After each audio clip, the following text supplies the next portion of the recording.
Welcome to Easy Student Publishing, the place for teachers to find resources and tools to inspire student authors.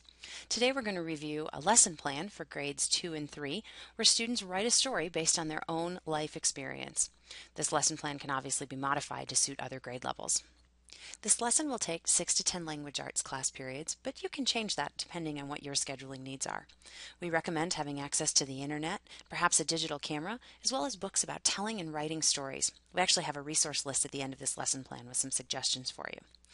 In this activity, students are going to write a story in the third person, using characters or incidents from their lives as inspiration.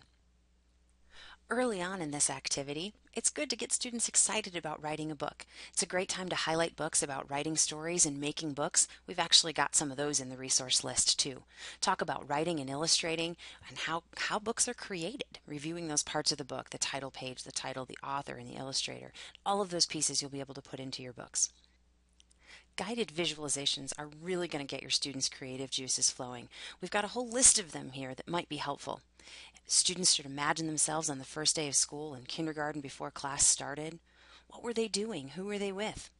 They might also think about a time where they stayed overnight, not at their parents' house, their first sleepover. What was going on?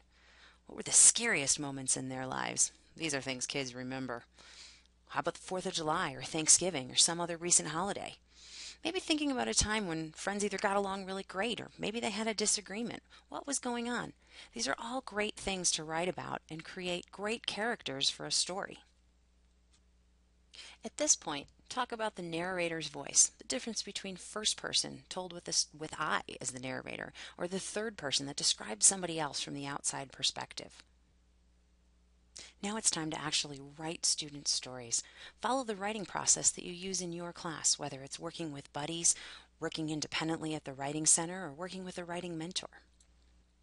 Once students have completed the first draft of their story, it's a great idea to get together with buddies and review and ask questions, again, following that writing process that works in your classroom. Once student stories are complete, a great thing to do to publish books is to go to www.studentpublishing.com and use our resources to create professional quality published books. As a follow-up enrichment activity, you might choose to make an acrostic poem class book. This would be a great follow-up after students have written stories about their lives.